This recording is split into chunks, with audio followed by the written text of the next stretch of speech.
प्रधानमंत्री नरेंद्र मोदी ने उत्तर प्रदेश के मथुरा में कृष्ण जन्मस्थान मंदिर में पूजा अर्चना की। संत मीराबाई की 525वीं जयंती मनाने के लिए संत मीराबाई जन्मोत्सव का आयोजन किया जा रहा है। प्रधानमंत्री मोदी संत मीराबाई की जयंती पर बीजेपी सांसद हेमा मालिनी की प्रस्तुति देखेंगे।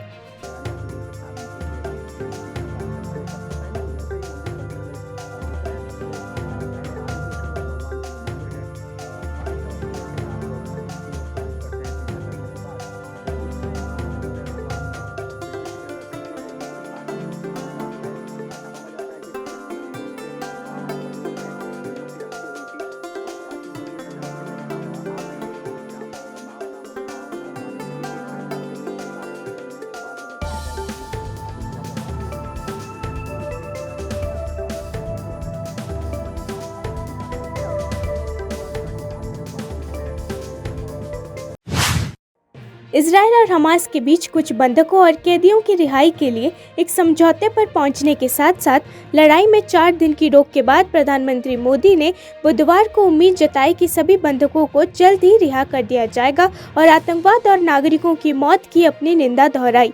वर्चुअल G20 शिखर सम्मेलन को संबोधित करते हुए मोदी ने गाजा में समय पर और निर्बाध मानवीय सहायता के महत्व को रेखांकित किया। साथ ही ये सुनिश्चित करने के प्रयासों का भी आह्वान किया कि इजरायल हमास की लड़ाई एक व्यापक क्षेत्रीय संघर्ष में न बदल जाए। प्रधानमंत्री नरेंद्र मोदी, जो चुनावी राज्य राजस्थान में है, 95 वर्षीय भारतीय जनता पार्टी के कार्यकर्ता श्री धर्मचंद देरासिया को पहचान कर भावुक हो गए। वो दर्शकों से पार्टी के साथ काम कर रहे हैं और आम दर्शकों के साथ भी बैठे थे। राजसमंद के देवगढ़ में एक चुनावी रैली को संबोधित करते हुए प्रधानमंत्री मोदी ने कहा, आज राजस्थान में चुनाव प्रचार का आखिरी दिन है और ये मेरा आखिरी कार्यक्रम है। जब हमें उनका आशीर्वाद मिला तो हमारे अभियान में एक पंख जुड़ गया है।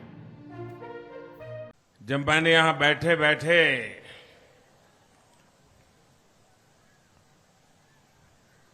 श्रद्धेय देरासरिया जी को देखा,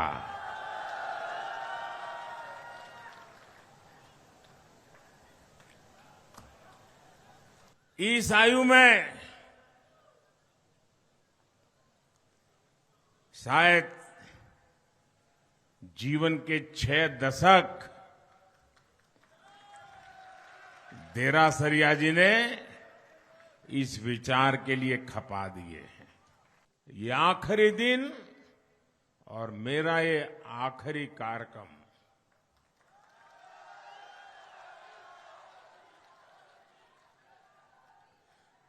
और पूरे अभियान को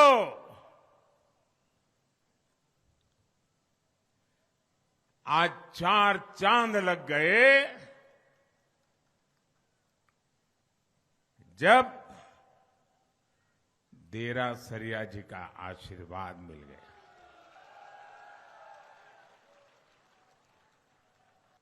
आज जब मैं इस सभा में, सभा तो विराट है ही है, माताएं बहनें तो है ही है, चुनाव का परिणाम भी निश्चित है।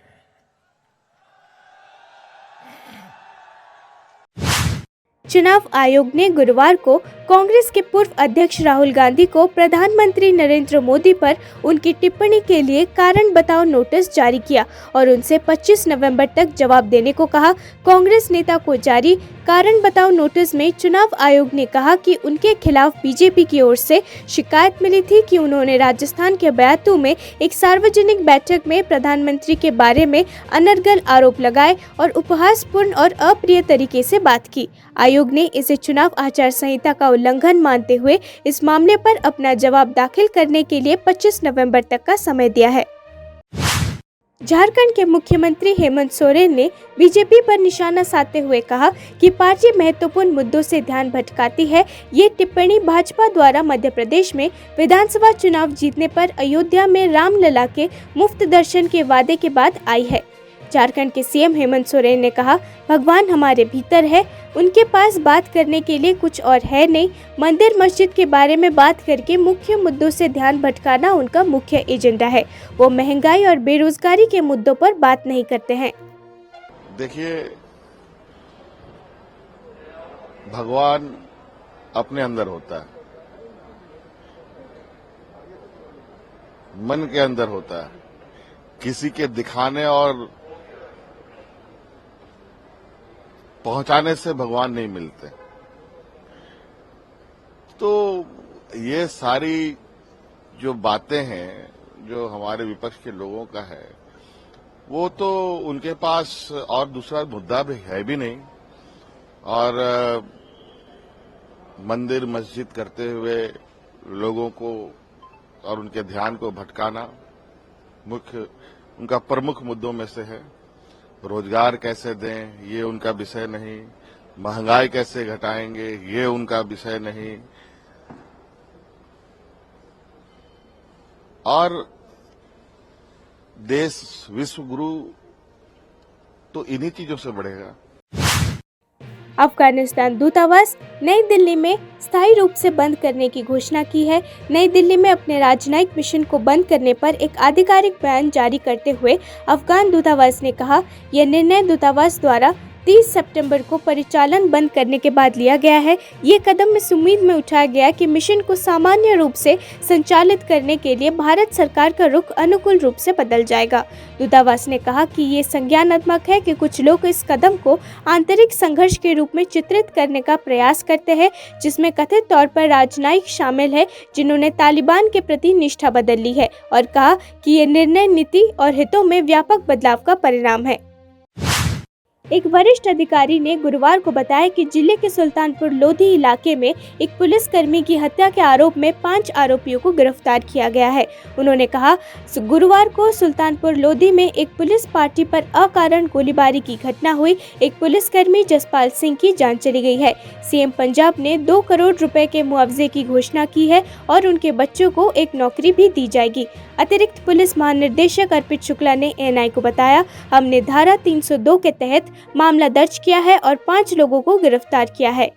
आज सुबह एक बहुत दुखद घटना हुई सुल्तानपुर लोधी में, जहां पुलिस पार्टी पे अनप्रोवोक्ड फायरिंग की गई, जिसमें हमारे पीएचजी वॉलंटियर जसपाल सिंह जी की डेथ हो गई और उनकी ये कुर्बानी, आज उनका क्रिमेशन है। सीएम पंजाब की तरफ से इस दुख की घड़ी में 2 करोड़ रुपए का एक अनुदान दिया गया है परिवार के लिए, और इनके जो बच्चे हैं उनका भी हम ख्याल रखेंगे और उनके जॉब्स वगैरह भी इसका ख्याल रखेंगे।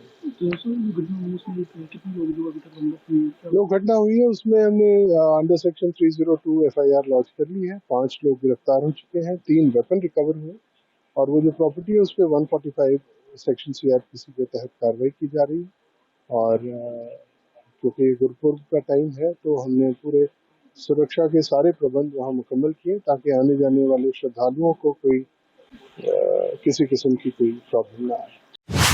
गृह मंत्री अमित शाह और एनएसए अजय डोभाल दिल्ली में भारतीय जनता पार्टी नेता अनिल बलूनी के आवास पर इगास उत्सव समारोह में शामिल हुए। इस कार्यक्रम में गायक जुबिन नौटियाल, आध्यात्मिक नेता स्वामी चिदानंद सरस्वती और गीतकार प्रसून जोशी भी शामिल हुए। इस उत्सव में अन्य आमंत्रित लोगों की भारी भागीदारी देखी गई।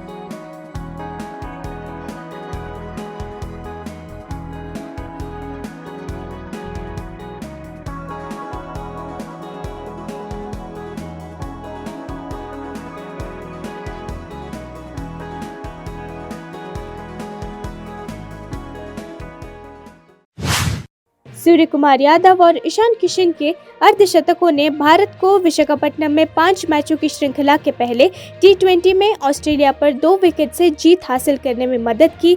ये भारत का सबसे बड़ा T20 रन चेंज था, जिसने वेस्ट के खिलाफ 208 रनों का पीछा किया था।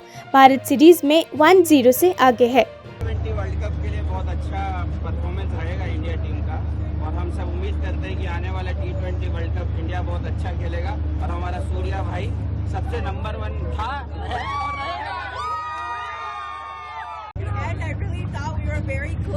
they hit that 6, I was like, yeah!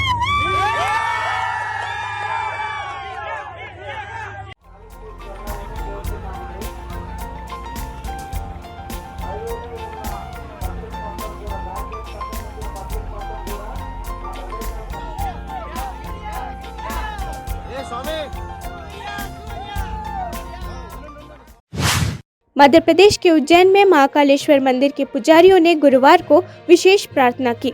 Uttarakhand के उत्तरकाशी में सिलक्यारा सुरंग के अंदर फंसे श्रमिकों की सुरक्षा के लिए प्रार्थना की गई। आपको बता दें कि 12 नवंबर को निर्माणाधीन सुरंग का एक हिस्सा ढह जाने के बाद मजदूर पिछले 13 दिनों से फंसे हुए हैं।